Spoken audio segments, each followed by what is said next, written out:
दोस्तों आज के पॉलिटी में हम लोग देखेंगे संघीय कार्यपालिका को एक ही वीडियो में हम लोग कोशिश करेंगे कि उसका ये रिवीजन हो जाए, ठीक है, फॉर ताकि वो आपको यूपीएससी और यूपीपीसीएस जैसे एग्जामों के लिए बड़ा हेल्पफुल हो सके। और दोस्तों एक और इम्पोर्टेंट चीज़ है जो मैं बोलने जा रहा हूँ, क्योंकि हम लोग फंडामेंटल राइट्स वगैरह को पिछले वीडियो में देख चुके हैं। अगर आप चाहें तो पीछे के वीडियोस जाके वहाँ पर देख सकते हैं। तो हम लोग यूनियन एग्जीक्यूटिव को शुरू करेंगे और बात कर रहे हैं यूनियन एग्जीक्यूटिव की। तो यूनियन एग्जीक्यूटिव होती कहाँ पर है, देर नहीं करना है, अपने वीडियो में फालतू की बात नहीं करने और स्टार्ट करते हैं। यूनियन एग्जीक्यूटिव मतलब इसको बोलते हैं संघीय कार्यपालिका। संघीय कार्यपालिका पॉलिटी में आपके 2 से 3 वीडियो बनाए जाएंगे, वहां पर आपको सारा रिवीजन मिल जाएगा। ठीक है, आपसे पूछा जाए संविधान का कौन सा भाग है, भाग 5 में है। ठीक है, भाग 5 का अध्याय 1, इसको कई पार्ट में बांटा गया है। तो अध्याय 1 है, चैप्टर 1 है, और चैप्टर 1 में आर्टिकल आते हैं, अनुच्छेद आते हैं 52 से लेके 78 तक। तो पूछा जाए संघीय कार्यपालिका कहाँ तक आती है, आर्टिकल 52 से 78 तक। किस भाग में, संविधान के भाग 5 में इसका है। देखिए हम बात कर चुके हैं, जैसे सरकार है, सरकार तो सरकार 2 प्रकार की, संसदीय सरकार है ना, और दूसरी होती है अध्यक्षात्मक सरकार। क्लास में भी बात कर सकते हैं, कर चुके हैं हम लोग, और ऑनलाइन में भी बात कर चुके हैं। जिनको इसको समझना हो डिटेल में, वो पीछे वाली वीडियो देख सकते हैं। जो संसदीय सरकार है, जिसको हम लोग पार्लियामेंट्री फॉर्म कहते हैं,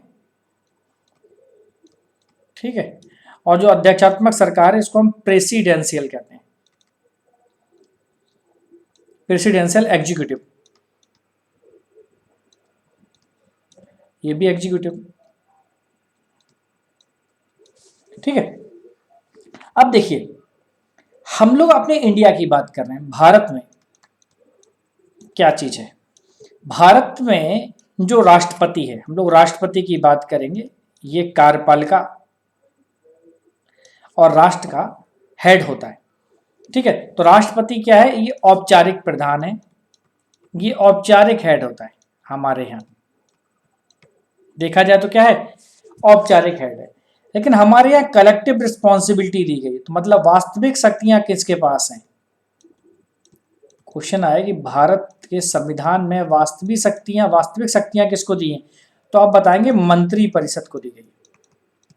प्रधानमंत्री की अध्यक्षता में जो मंत्री परिषद होती है ना, उसको दी गई कलेक्टिव रिस्पॉन्सिबिलिटी। और ये जो मंत्री परिषद होती है ना, ये लोकसभा के प्रति उत्तरदायी होती है। ये लोकसभा के प्रति क्या होती है, रिस्पॉन्सिबल होती है। तो क्वेश्चन आ जाए, कलेक्टिव रिस्पॉन्सिबिलिटी है भारत में। ठीक है, वास्तविक शक्तियां किसको देगी, मंत्री परिषद को। मतलब क्या है, भारत में कलेक्टिव रिस्पॉन्सिबिलिटी है। ठीक है, देखो हमने पहले भी बात की थी कि जो विधायिका होती है वो विधि निर्माण का कार्य करती है, कार्यपालिका क्या होती है, विधि के अनुसार शासन चलाती है, और न्यायपालिका क्या होती है, जब भी कोई विवाद हो तो वहां समाधान का काम करती है। तो चलिए हम लोग प्रेसिडेंट को समझना शुरू करते हैं, जो कि अपने सिलेबस का मेन हिस्सा है, प्रेसिडेंट। अब प्री एग्जाम में आपको बहुत ज्यादा आर्टिकल याद नहीं करने, फिर भी पूछा जाए तो आप बता देना, आर्टिकल 58 में राष्ट्रपति के पद की योग्यता की बात की गई है। कितना, कम से कम 35 साल के तो होने चाहिए।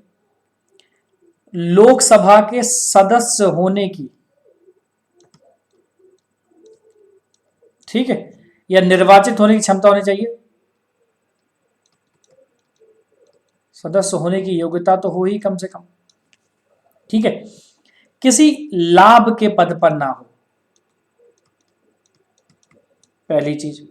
ठीक है, जब भी बात की जाएगी तो 50 अनुमोदक पहल करेंगे कि राष्ट्रपति का चुनाव इनको लड़ना है, और 50 प्रस्तावक होंगे। तो मतलब टोटल 100 लोग चाहिए, 50 अनुमोदक, 50 प्रस्तावक।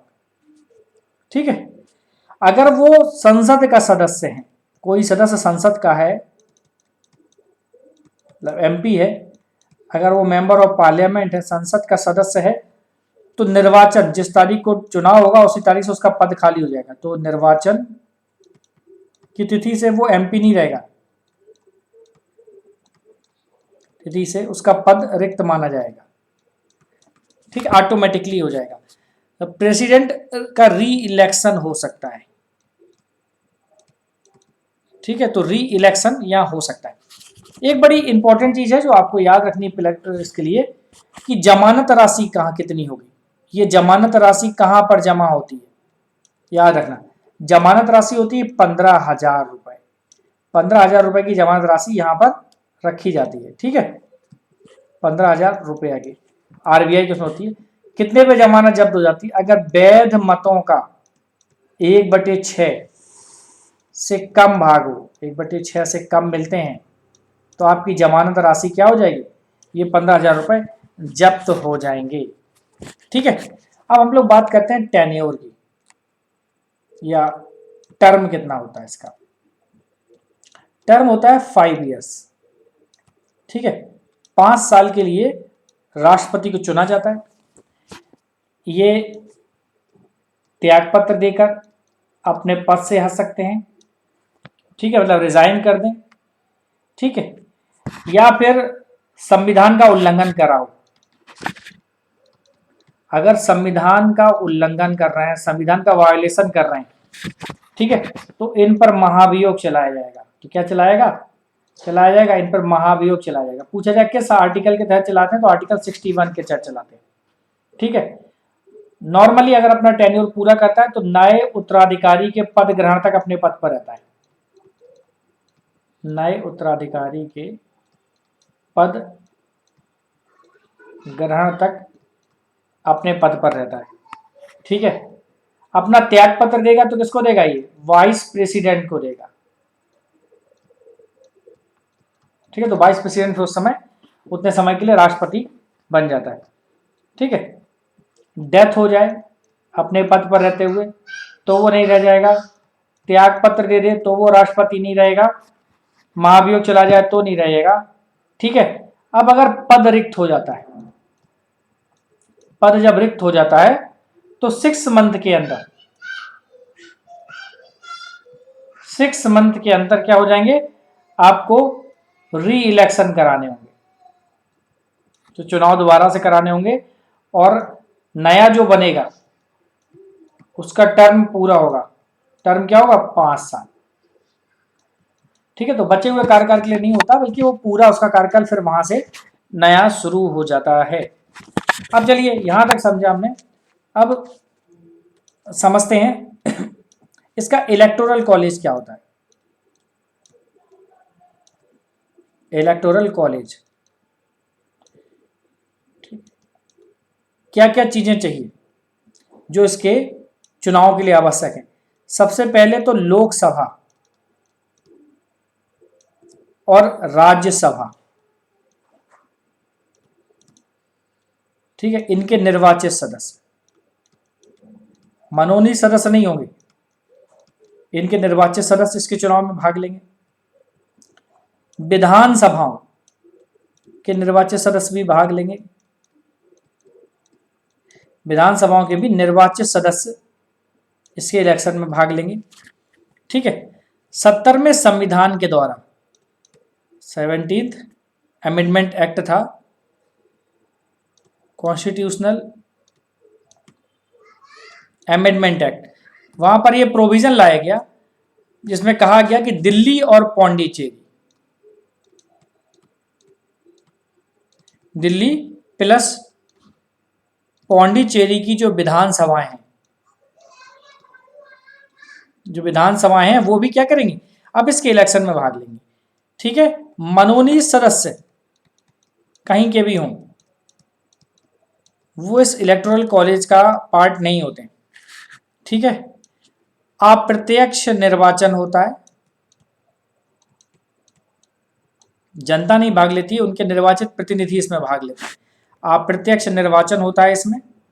ठीक है, और अनुपातिक प्रतिनिधित्व प्रणाली है, अनुपातिक प्रतिनिधित्व प्रणाली का उपयोग होता है, मतलब प्रोपोर्शनल रिप्रेजेंटेशन सिस्टम होता है। और यहां पर सिंगल ट्रांसफरेबल सिस्टम का इस्तेमाल होता है, हम आपको बताएंगे कैसे। सिंगल ट्रांसफरेबल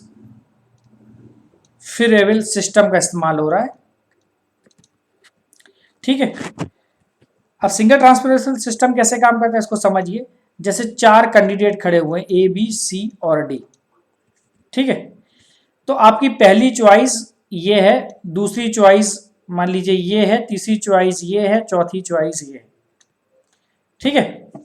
अगर पहली मतगणना में आपके कैंडिडेट को बहुमत नहीं मिलता है, ठीक है, 50% + 1 नहीं मिलता है, तो दोबारा काउंटिंग होगी और दूसरी काउंटिंग में जो भी कैंडिडेट को सबसे कम वोट मिलेंगे, ठीक है, तो उसके वोटों को उसकी सेकंड चॉइस को हस्तांतरित कर ले। मान लो ए को सबसे कम वोट मिले, ठीक है, तो ए बाहर हो गया और किसको, अब सी को ए के वोट ट्रांसफर हो जाएंगे, ठीक है।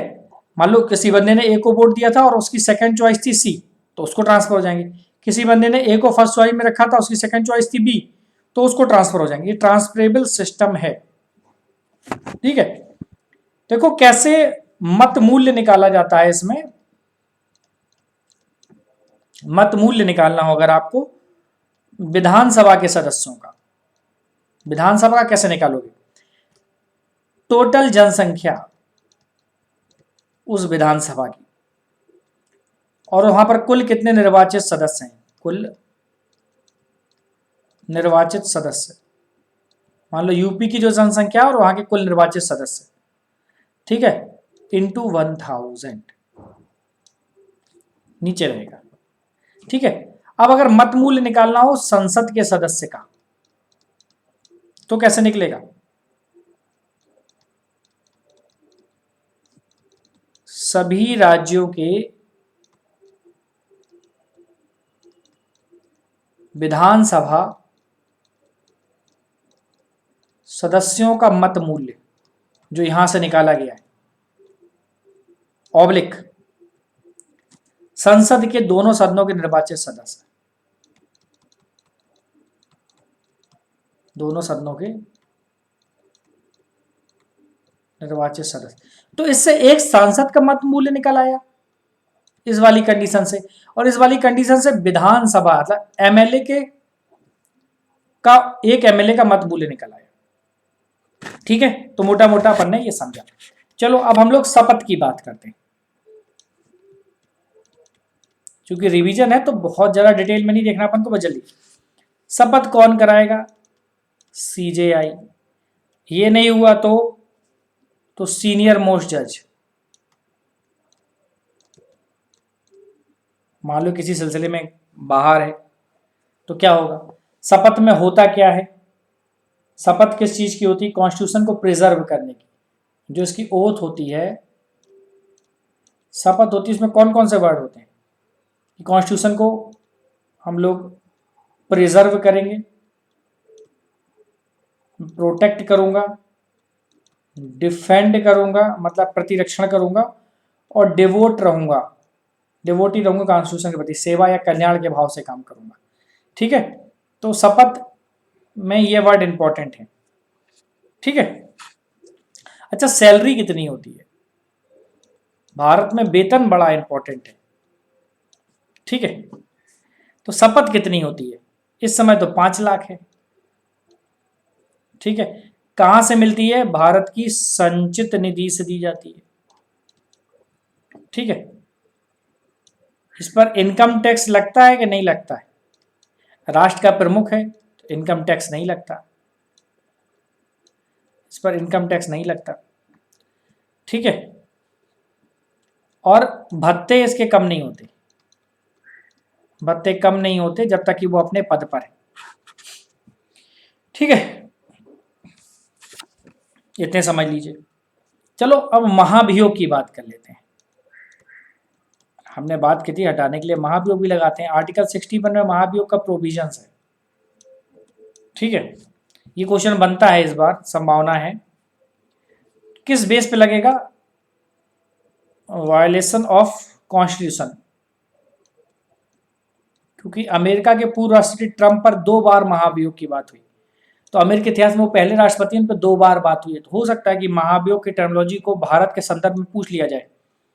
ठीक है, ये क्वासी जुडिशियल प्रोसेस है, मतलब अर्ध न्यायिक प्रक्रिया है।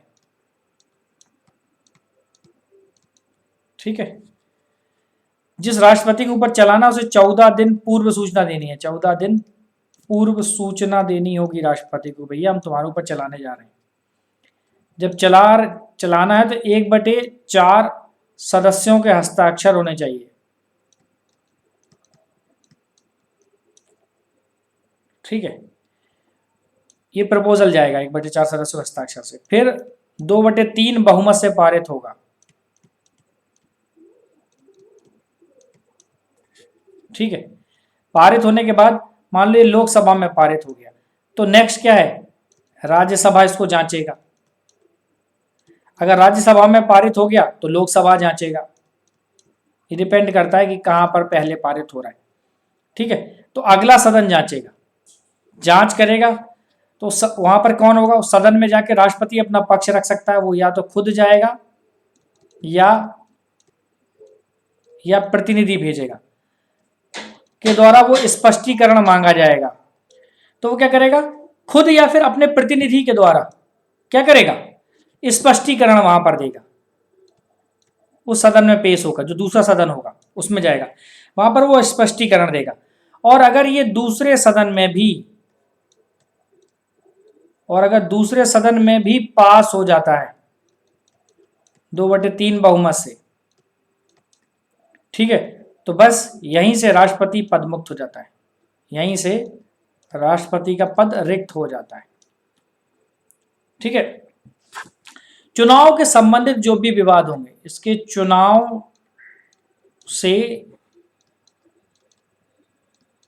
संबंधित जो भी विवाद आएंगे उसको सुप्रीम कोर्ट के द्वारा सुलझाया जाएगा, सुप्रीम कोर्ट के द्वारा सुलझाया जाएगा। क्या होंगे, ये कौन कौन देखेगा, या तो निर्वाचन अवैध है, मुद्दे कौन से होंगे कि निर्वाचन अवैध हो, ठीक है, तो उसके पूर्ण के निर्णय अवैध नहीं होंगे। ठीक है, 10 निर्वाचन अवैध है तो ये देखना जाएगा। तो ये पूछा जाए चुनाव संबंधित विवादों कौन, आर्टिकल के द्वारा, आर्टिकल 71 के द्वारा इनको समझाया जाता है। चलिए अब हम लोग राष्ट्रपति की शक्तियां देखते हैं। प्रेसिडेंट और वाइस प्रेसिडेंट तो हम लोग देख ही रहे, तो इनकी शक्तियां क्या क्या है। तो हम लोग चूंकि अभी प्रेसिडेंट देख रहे हैं तो चलो इनके पावर को देखते हैं। अगर पावर को बात करें तो इसके एग्जीक्यूटिव पावर हम लोग सबसे पहले देखते हैं। एग्जीक्यूटिव पावर, एग्जीक्यूटिव मतलब कार्यपालिका शक्तियां हम लोग देखेंगे। ठीक है, उसकी कार्यपालिका की कौन कौन सी शक्तियां हैं, इन शक्तियों को अगर देखें तो आर्टिकल आपको याद रखना है 53। ठीक है, क्या है एग्जीक्यूटिव पावर, सरकार के जो भी काम होते हैं राष्ट्रपति के नाम से होते हैं। ठीक है, सरकार के कार्य प्रेसिडेंट के नाम से, खाया पिया कुछ नहीं, गिलास थोड़ा बाहर आना, मतलब सारे काम कर रही मंत्रिपरिषद, नाम किसका लग रहा है, प्रेसिडेंट साहब का। ठीक है, वह सरकार से कार्यों की सूचना प्राप्त कर सकता है, वह सरकार से किसी भी कार्य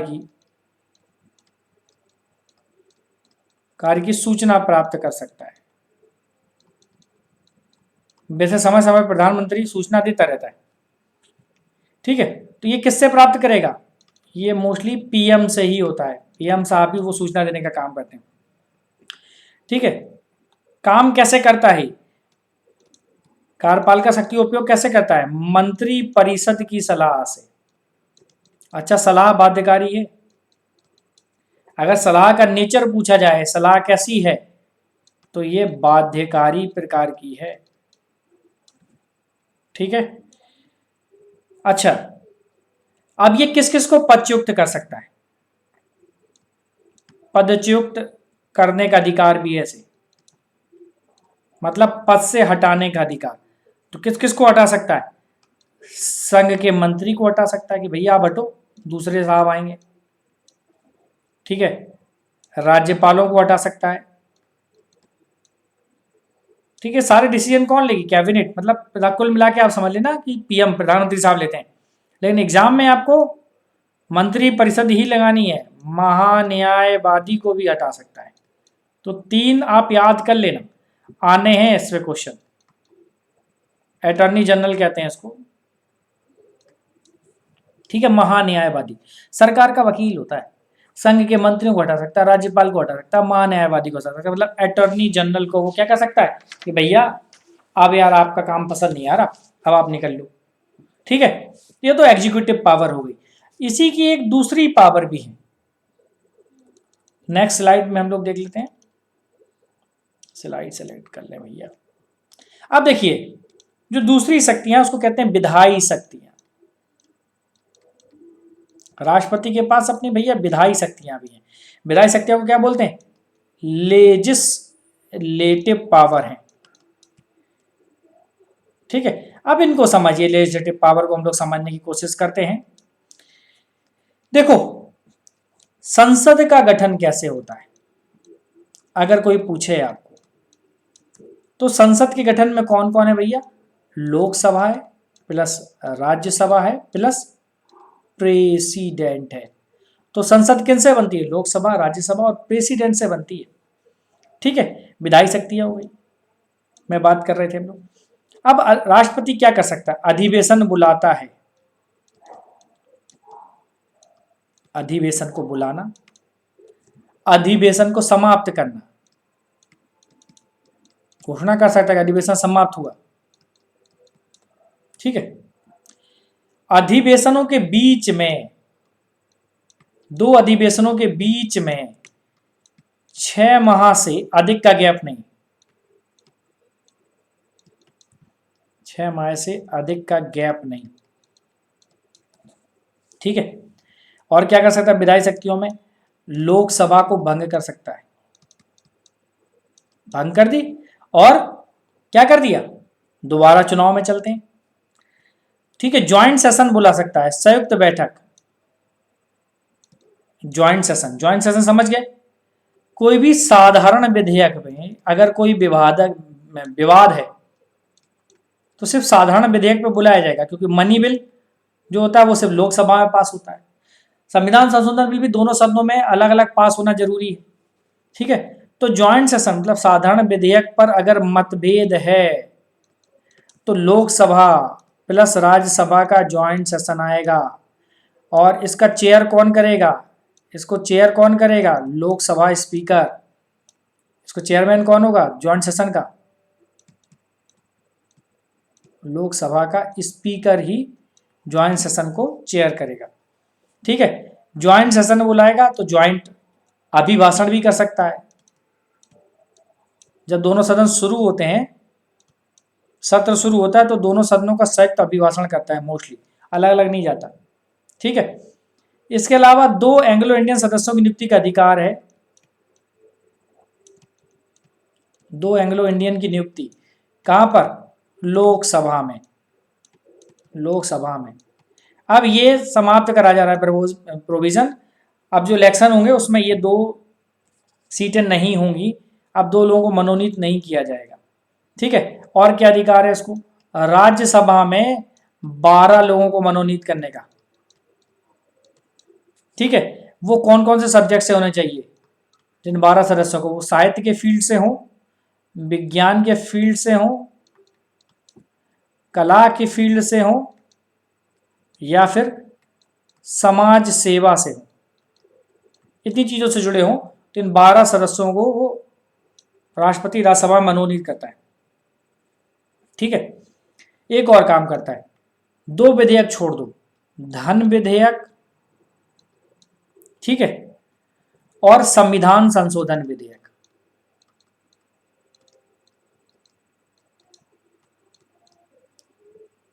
ठीक है।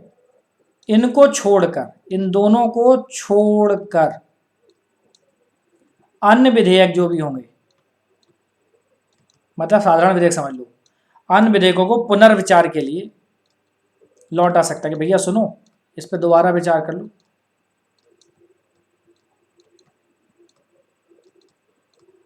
ठीक है। ये उसको राइट है, ठीक है।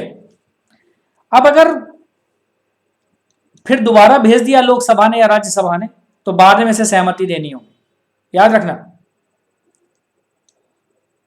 दोबारा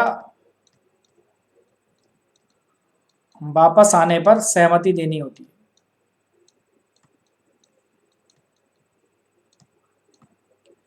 इसके बाद जे भी अधिकार भी है, रोक लेता, रुको अब नहीं जाओ। ठीक है, हम लोग बात करेंगे डाकघर विधेयक के बारे में, ऐसी चीज हुई थी। ठीक है, और सुन लीजिए, आर्टिकल 111 आप याद रखना, 111 बड़ा शुभ नंबर है। ठीक है, किसी भी विधेयक को क्या कर सकता है, किसी भी विधेयक को या तो वो उसको अनुमति भाई साहब दे दें, या तो अनुमति ना दें, या फिर पुनर्विचार के लिए रोक लें, मतलब पुनर्विचार के लिए वापस कर दें, पुनर्विचार के लिए वापस कर दें। ठीक है, अब कुछ विधेयक ऐसे होते हैं जिन पर पूर्वानुमति आवश्यक होती है, पूर्वानुमति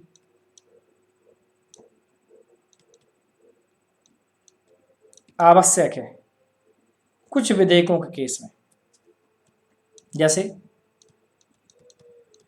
अगर कोई विधेयक धन विधेयक है, धन विधेयक है, आर्टिकल 110 से संबंधित है।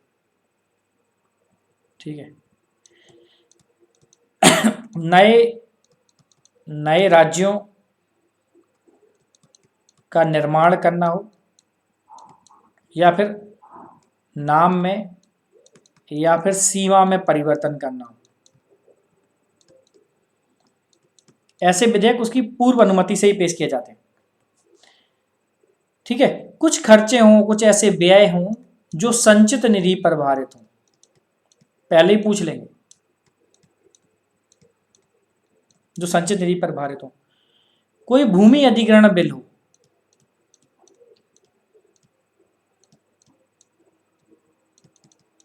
ठीक है, या कोई व्यापार की स्वतंत्रता से रिलेटेड बिल है, ध्यान रखिएगा ये चीजें, बड़ा इंपॉर्टेंट है। या फिर कराधान, टैक्सेशन से रिलेटेड कोई भी इशू है। ठीक है, कराधान से रिलेटेड बिल है, और ऐसा बिल है जिसमें राज्य का हित प्रभावित हो, जिससे राज्य का हित प्रभावित होता हो, तो आपको पहले ही पूर्व अनुमति लेनी होगी। तो बड़ा इंपॉर्टेंट है ये।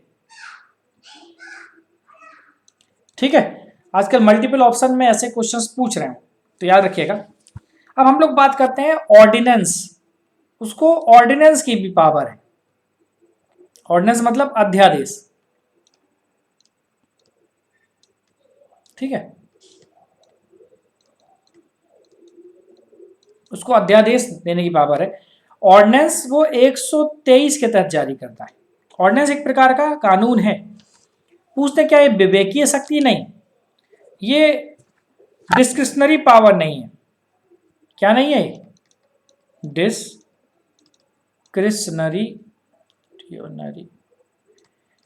डिस्क्रिशनरी पावर नहीं है, मतलब विवेकीय शक्ति नहीं है। क्या है? विवेकीय शक्ति है? तो कहते ना भैया नहीं है। ऑर्डिनेंस कब निकाल सकता है? जब दोनों सदन सत्र में ना हो। याद रखना है, मतलब दोनों सदन सत्र में ना हो तभी निकलेगा। और अविलंब कार्रवाई मतलब बहुत जरूरी है, और अविलंब कार्रवाई आवश्यक है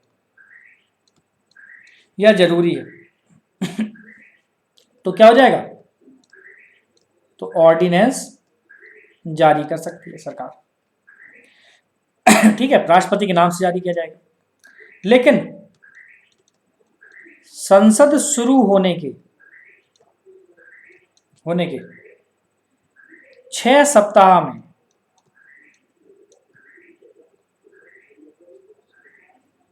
ठीक है, 6 सप्ताह की समाप्ति, 6 समाप्ति पर ये फिर प्रभावी नहीं रहेगा, खत्म हो जाएगा ऑटोमेटिक। ठीक है, ठीक है, तो प्रभावी कब रहेगा? यदि संसद इसे पारित नहीं करेगी तो नहीं रहेगा, तो संसद को पारित करना होगा। और अगर संसद पारित कर दे, पारित हो जाए संसद द्वारा, तो फिर ये क्या बन जाएगा, तो ये अधिनियम बन जाएगा। ठीक है, मतलब अब क्या बन जाएगा, बिल एक्ट में चेंज हो जाएगा। ठीक है, तो वो अधिनियम बन जाएगा। तो आपको इतना याद रखना है कि भैया ये अधिनियम बन के अस्तित्व में आ जाएगा। अगर इस ऑर्डिनेंस को समझें तो ऑर्डिनेंस भी एक प्रकार की विधि तो है, एक प्रकार का लॉ है। तो हमारे संविधान में एक आर्टिकल 13 है, आर्टिकल 13 में लॉ की डेफिनेशन दी गई आर्टिकल 13 में। तो आर्टिकल 13 के अंतर्गत, इसके अंतर्गत अध्यादेश भी आता है। तो मतलब अध्यादेश भी क्या है, विधि है। उसका प्रभाव भी वैसा ही होता है जैसा विधि का प्रभाव होता है। ठीक है, ऐसे कोई भी अध्यादेश को आप जारी नहीं करेंगे जो विधि का उल्लंघन करते हो। मतलब ऐसा अध्यादेश नहीं, ऐसा अध्यादेश नहीं जो मूल अधिकार का उल्लंघन करता हो, जो मूल अधिकार का उल्लंघन करे, तो ऐसे अध्यादेश को नहीं माना जाएगा। ठीक है, अब देखो एक इंपॉर्टेंट चीज याद करना, मैंने बोला कि दोनों जो पार्लियामेंट है, लोकसभा और राज्यसभा के दोनों सदन अगर सत्र में नहीं है तो ऑर्डिनेंस को ले सकते हो। ठीक है, देखना, क्योंकि जब विधि बनाते हो तो विधि को लोकसभा से भी पास होना है, राज्यसभा से भी पास होना है, कोई नॉर्मल विधि जब बनाने। ठीक है, तो नोट में मैं आपको क्या बताना चाहता हूं, अगर एक सदन भी सत्र में है तो भी ऑर्डिनेंस जारी किया जा सकता है, तो भी ऑर्डिनेंस जारी किया जा सकता है। क्यों, क्योंकि विधि या लॉ, क्योंकि जो लॉ है, क्योंकि लॉ तो दोनों सदन मिलकर बनाते हैं।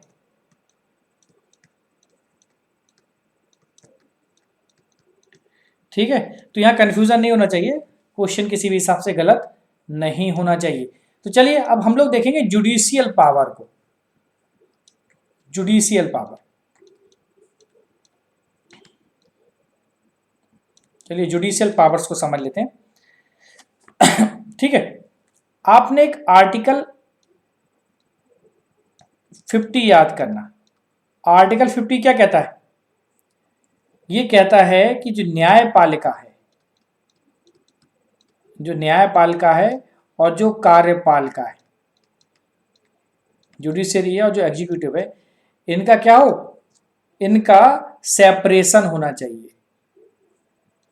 ये अलग अलग होनी चाहिए, सेपरेशन होना चाहिए। ठीक है, एक दूसरे को ये प्रभाव ना डालती हूं। अब जुडिशियल पावर को अगर हम लोग देखें तो राष्ट्रपति की क्या जुडिशियल पावर है, 72 के तहत क्षमादान का अधिकार है। ठीक है, ये क्षमादान किसमें कर सकते हैं, सेना कोर्ट ने अगर दंड दिया हो तो क्षमादान कर सकते हैं। ठीक है, या फिर संघीय विधि के विरुद्ध अपराध हो तो क्षमादान किया जा सकता है।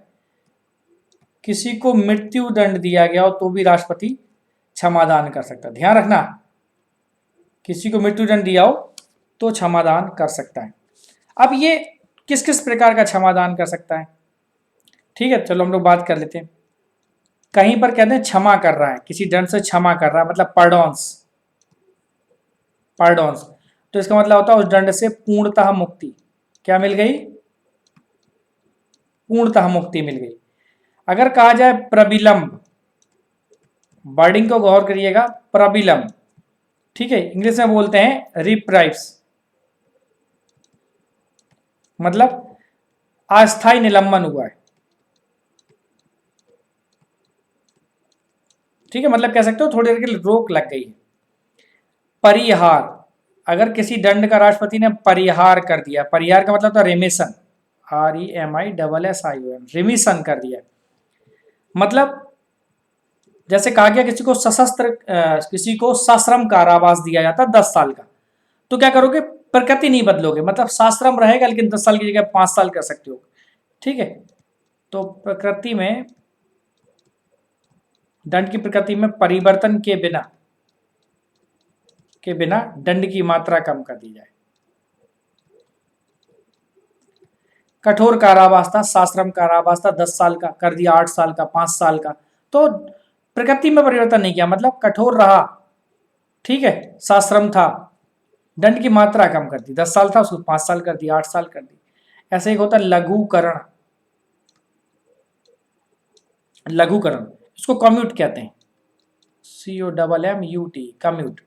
इसमें क्या होता है कि आप प्रकृति में भी परिवर्तन करो, दंड की प्रकृति में परिवर्तन के साथ कम कर सकता है। ठीक है, तो इसको लघुकरण कहते हैं। एक होता है विराम, विराम किसी सजा को विराम दे दिया, मतलब रिस्पाइट कर दिया हो, रेस्पाइट। ठीक है, रिस्पाइट का मतलब होता है विशेष कारण से, किसी विशेष कारण से दंड की मात्रा कम कर दी हो, ये विराम। तो रिस्पाइट आपको इतना याद रखना है। ठीक है, चलो अब राष्ट्रपति का एक बहुत इंपॉर्टेंट आर्टिकल है 143, 143 आपको याद रखना है। ये क्या कहता है, न्यायालय से परामर्श। ये कहता है न्यायालय से परामर्श, मतलब कंसल्ट का अधिकार, कोर्ट से कंसल्ट का अधिकार राष्ट्रपति को है। कब कर सकता है राष्ट्रपति, कब करेगा, याद रखना, जब राष्ट्रपति के सामने किसी लॉ से रिलेटेड या विधि से रिलेटेड प्रश्न आ जाए। ठीक है, या फिर सार्वजनिक महत्व का प्रश्न आ जाए। ठीक है, या फिर सार्वजनिक महत्व से रिलेटेड कोई क्वेश्चन आ गया।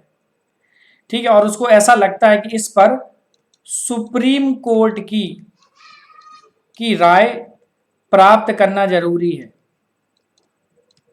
राय प्राप्त करना क्या है, आवश्यक है। अगर उसको यहां ऐसा लग रहा है कि सुप्रीम कोर्ट की राय जरूरी है, प्राप्त करना आवश्यक है। ठीक है, राय को माने या ना माने, राय को माने या ना माने, ये डिपेंड करता है, ये डिपेंड करता है प्रेसिडेंट पर। ठीक है, इसके लिए स्वतंत्र है। तो आपको यहां पर एक आर्टिकल और रखना 224, 224 को कैसे समझेंगे। अब आप आर्टिकल 24 को देखो, आर्टिकल 224 को देखो, 24 को नहीं। ठीक है, अब ये आर्टिकल 224 क्या कहता है समझिए। ठीक है, इसके तहत क्या करता है, सुप्रीम कोर्ट के जजेस की नियुक्ति।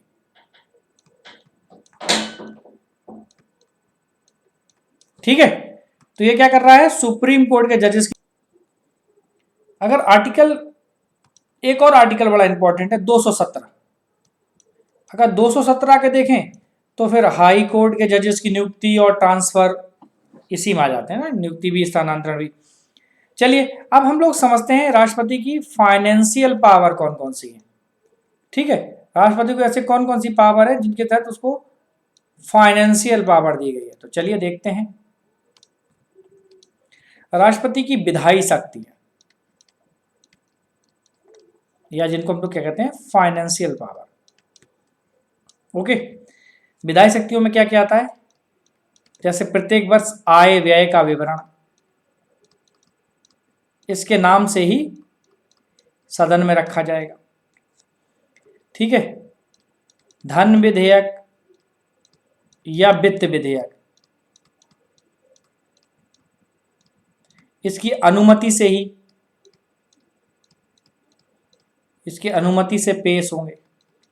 ठीक है, इसके अलावा जो संचित निधि पर इसका अधिकार होता है, कॉन्टीजेंसी फंड पर कंट्रोल होता है। ठीक है, और वित्त आयोग को नियुक्त करने का अधिकार है। क्या है, वित्त आयोग की नियुक्ति का अधिकार है।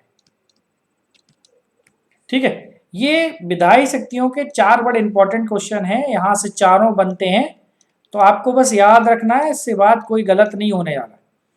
अब राष्ट्रपति की मिलिट्री पावर देख लो, मिलिट्री पावर जिसे कहते हैं सैन्य शक्तियां। अब देखिए सैन्य शक्तियों को समझिए। राष्ट्रपति क्या है? प्रधान सेनापति है। ठीक है, सुप्रीम कमांडर जिसे कहते हैं, तीनों सेनाध्यक्षों की नियुक्ति करता है।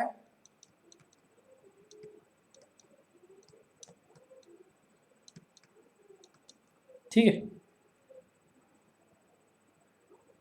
अब इसकी शक्ति को, ये जो शक्ति है मिलिट्री पावर है, ये इस पावर को, इसको संसद विधि बनाकर कंट्रोल कर सकती है। संसद विधि बनाकर क्या कर सकती है? इसको कंट्रोल करती है। अच्छा, कुछ पावर और है इसकी, जैसे डिप्लोमेटिक पावर, राजनयिक संबंध, विदेशी देशों के साथ जो भी संबंध किए जाते हैं तो इसी के नाम से होते हैं, राष्ट्रपति के नाम से संधियां होती हैं। ठीक है, सभी संधियां जो विदेशी देशों के साथ होती हैं, सभी संधियां, सभी समझौते प्रेसिडेंट के नाम से होते हैं। ठीक है, और ये विदेशों में भारत का रिप्रेजेंटेटिव है।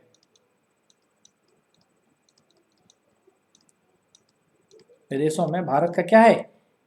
ये रिप्रेजेंटेटिव है, भारत को, भारत का रिप्रेजेंट करता है। ठीक है, ठीक है, एक और बड़ा इंपॉर्टेंट है, नोट करके हम लोग कर सकते हैं इसको। देखिए, अगर नोट है इंपॉर्टेंट, याद रखना, निर्वाचन में भ्रष्ट आचरण, किसी का इलेक्शन हुआ तो निर्वाचन में पता लगा कोई सदस्य का भ्रष्ट आचरण था और वो चुनाव लड़ रहा था, भ्रष्ट आचरण। ठीक है, पर कोई किसी सदस्य को अनर्ह कर दिया गया हो, मतलब उसकी योग्यता को समाप्त किया गया, अनर्हता, अनर्ह हो गया है, अनर्ह हो गया है, तो इसका निश्चय कौन करेगा? तो इसका निश्चय राष्ट्रपति करता है। तो इसका निश्चय प्रेसिडेंट क्या करता है? निर्वाचन आयोग की सलाह से करता है,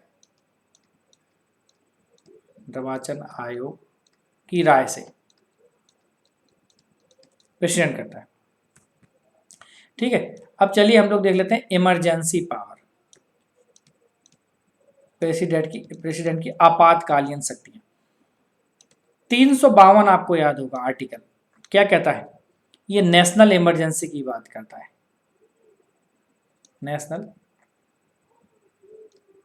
इमरजेंसी, या कह सकते हो आप राष्ट्रीय आपातकाल की बात कर रहा है। चीजों को समझना है। ठीक है, जैसे युद्ध या फिर बाहरी आक्रमण या सशस्त्र विद्रोह हो गया। ठीक है, अब इन चीजों के लिए क्या करना चाहिए?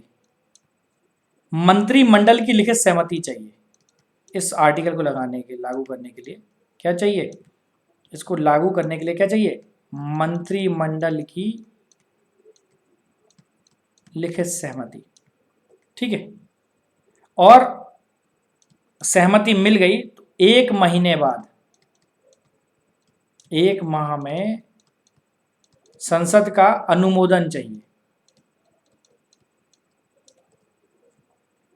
ठीक है, तो ड्यूरेबिलिटी क्या रहेगी इसको? इसके बाद 6 माह तक ये नेशनल इमरजेंसी लगी रही, और उसके बाद फिर संसद का फिर पुनः अनुमोदन, पुनः अनुमोदन यदि कार्यकाल बढ़ाना हो, यदि इमरजेंसी का कार्यकाल क्या करना हो? बढ़ाना हो, तो फिर पुनः अनुमोदन आपको करना पड़ेगा, करवाना पड़ेगा। तो बड़ा इंपॉर्टेंट है। ठीक है, अब देखो एक और है, तो नेशनल इमरजेंसी हो गई, अब दूसरा होता है आर्टिकल 356, इसी को कहते हैं प्रेसिडेंट रूल या राष्ट्रपति शासन। 352 को राष्ट्रपति शासन नहीं कहते, राष्ट्रीय आपातकाल कहते हैं। अब ये कैसे लगेगा 356? किसी राज्य में कोई कार्य संविधान के अनुसार नहीं चला, गैर संवैधानिक रूप से शासन चल रहा हो, तो राज्य के राज्यपाल से एक प्रतिवेदन मिलेगा, ठीक है, और राष्ट्रपति को लिख जाए, राष्ट्रपति को ये समाधान हो जाए,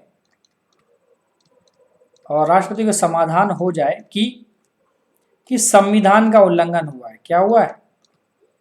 कि संविधान का उल्लंघन हुआ है, तो क्या हो जाएगा? राज्य में आपातकाल लग जाएगा। अब ये जो आपातकाल है,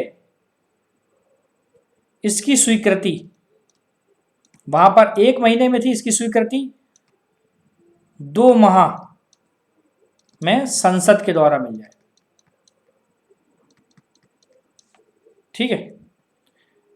इसके बाद 6 महीने उसकी ड्यूरेबिलिटी है, ठीक है। फिर स्वीकृति लेनी हो, अगर बढ़ाना हो, फिर स्वीकृति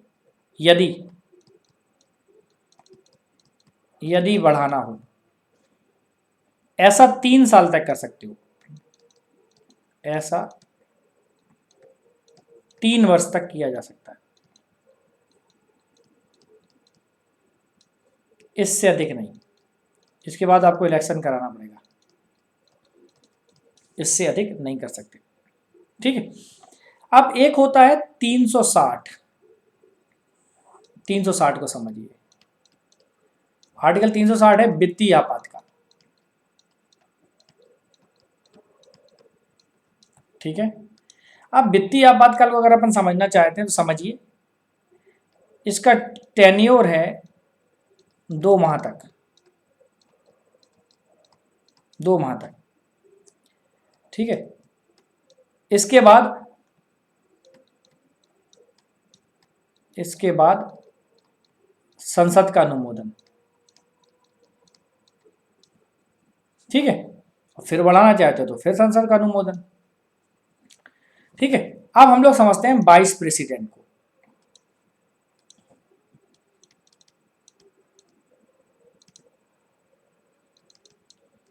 वाइस प्रेसिडेंट को या उपराष्ट्रपति को समझते हैं, ठीक है। प्रेसिडेंट में इससे बाहर क्वेश्चन नहीं मिलेगा, उतना पर्याप्त है, ठीक है। पहली चीज, क्या काम होता है इसका? ये राज्यसभा का सभापति होता है, पदेन सभापति, ठीक है। योग्यता क्या है? ऑफिस ऑफ प्रॉफिट पे नहीं होना चाहिए इसको, तब ये लड़ सकता है। इसका पद यूएसए से लिया गया है, आयु 35 वर्ष, भारत का नागरिक, वही सारी चीजें जो प्रेसिडेंट के लिए थी। वहां पर लोकसभा का सदस्य होना चाहिए, योग्यता रखता हो। यहां पर राज्यसभा का सदस्य होने की योग्यता रखता हो, ठीक है। संसद या फिर किसी विधानसभा का सदस्य नहीं होना चाहिए जब चुनाव लड़ रहा हो। अगर लड़ रहा हो तो खत्म हो जाएगा। उसमें 50 अनुमोदक, 50 प्रस्तावक चाहिए। यहां पर 20 प्रस्तावक और 20 अनुमोदक,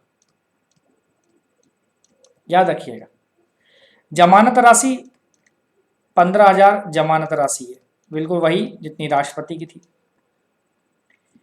अब इसके निर्वाचन में या इलेक्टोरल कॉलेज में कौन भाग लेता? सिर्फ लोकसभा और राज्यसभा ओनली,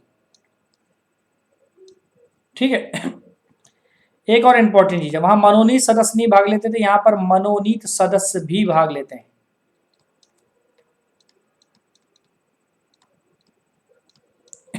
ठीक है। इसका कार्यकाल क्या है? 5 ईयर टेन्योर होता है। अपना त्यागपत्र दे सकता है और हट सकता है यहां से, ठीक है। या फिर राज्यसभा क्या करे? राज्यसभा समस्त सदस्यों के बहुमत से इसको हटा दे, बहुमत से हटा दे, ये भी काम हो सकता है। ठीक है, ये प्रस्ताव हटा दे, हालांकि ये प्रस्ताव अगर पास कर लिया, ये प्रस्ताव पास हो गया तो फिर लोकसभा सहमति दे, लोकसभा की सहमति देना जरूरी है। अब ये जो प्रस्ताव है, ये पास होने से पहले कम से कम 14 दिन पहले सूचना हटाने की उपराष्ट्रपति को देना जरूरी है। ऐसे ही वहां पर पद रिक्त होने पर यथाशीघ्र चुनाव, यथाशीघ्र चुनाव कराइए पद रिक्त होने पर। ठीक है, क्यों कराना? क्योंकि कार्यवाहक उपराष्ट्रपति का प्रावधान नहीं है, कार्यवाहक राष्ट्रपति का तो है, कार्यवाहक उपराष्ट्रपति का प्रावधान संविधान में नहीं दिया गया। चुनाव में कोई अगर विवाद हो रहा है तो सुप्रीम कोर्ट सुलझाएगा। ठीक है, इस समय इसका वेतन करीबन 2.5 लाख रुपए। ठीक है, इसका वेतन कहां से देते हैं? का वेतन 2.5 लाख है, भारत की संचित निधि पर भारित है। ठीक है, अगर इसका काम क्या है? राज्यसभा में विचार विमर्श कराना,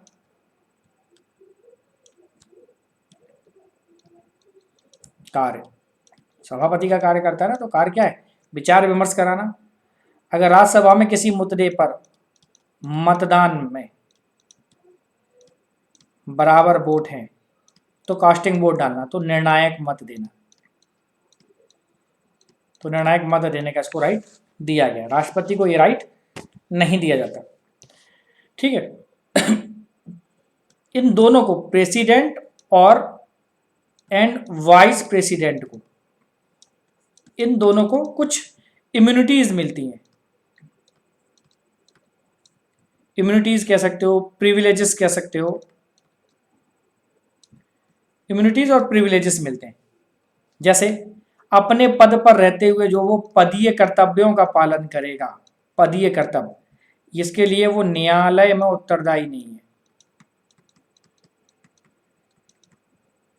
ठीक है, दूसरा, जब तक वो अपने पद पर है, पदावधि पर है, कोई भी डांडिक कार्रवाई नहीं।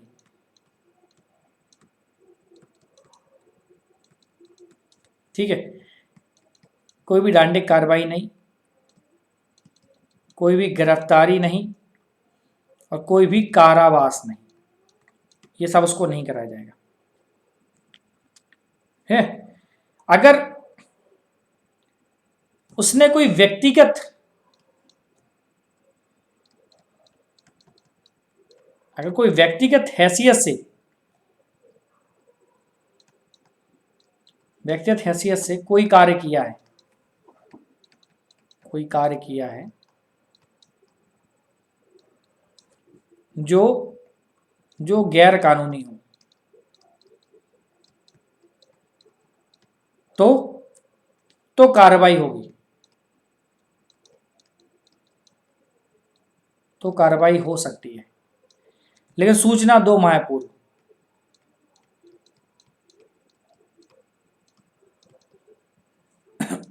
ठीक है, अगर डिस्क्रिशनरी पावर देखें, वैविकीय शक्तियां देखें, इसकी कुछ डिस्क्रिशनरी पावर हैं या वैविकीय शक्तियां, कि अपने विवेक का इस्तेमाल कब करता है।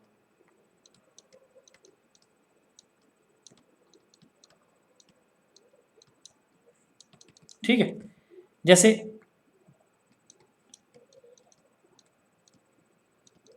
संघ की कार्यपालिका शक्ति इसी में निहित है। ठीक है, सलाह के लिए क्या है? सलाह के लिए मंत्री परिषद है। ठीक है, 1976 में एक 42nd अमेंडमेंट हुआ था।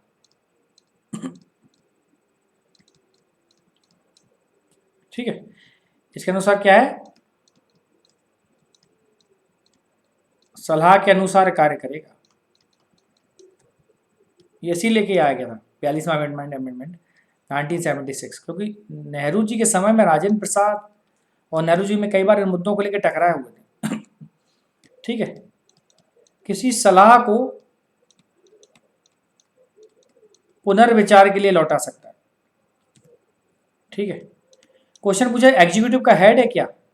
नहीं, कार्यपालिका का प्रधान नहीं है।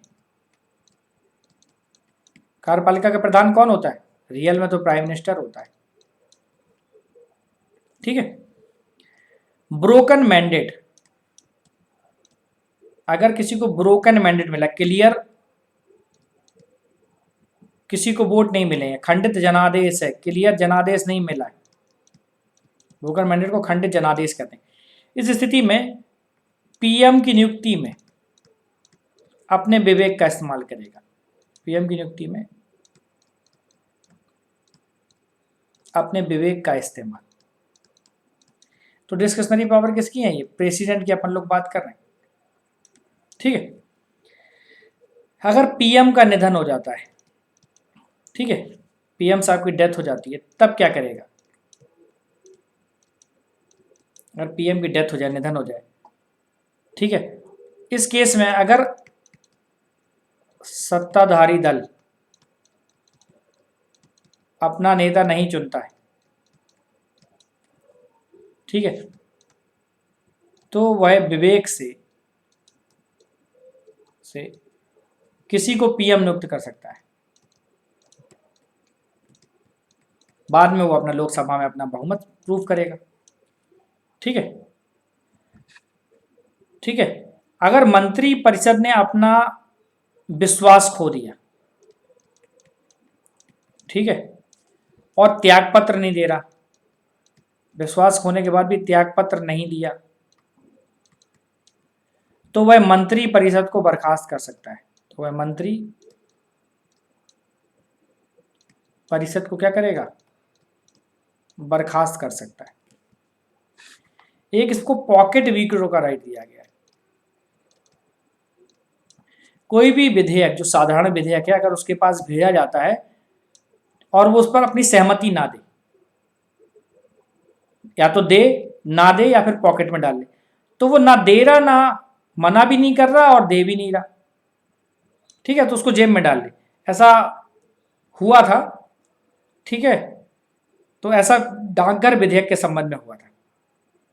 राष्ट्रपति वाइस प्रेसिडेंट को त्यागपत्र दे तो वाइस प्रेसिडेंट इसकी सूचना तुरंत क्या करेगा? लोकसभा स्पीकर को देगा। बड़ा इंपॉर्टेंट फैक्ट है। अगर देखो प्रेसिडेंट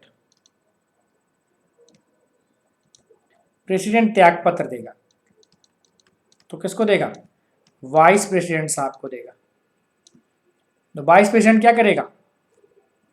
तत्काल इसकी सूचना, तत्काल ये सूचना कि प्रेसिडेंट साहब ने हमारे पास क्या भेजा है?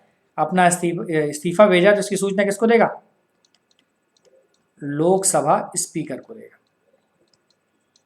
ये प्रोविजन है।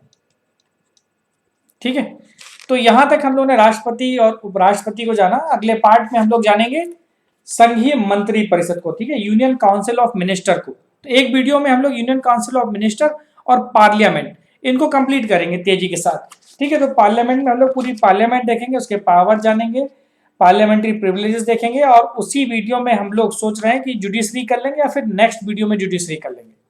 ठीक है, तो उम्मीद करता हूं कि आपको वीडियो बहुत अच्छा लगेगा, समझ में आएगा। तो इसे लाइक, शेयर और सब्सक्राइब करना ना भूलें, ताकि मैं इस तरह की वीडियो आपके लिए बनाता रहूं जो आपके लिए बहुत अच्छे हों, लाभकारी हों। तो इतना करिए, पीसीएस में इसके बाहर क्वेश्चन नहीं मिलने जा रहा, गारंटी के साथ।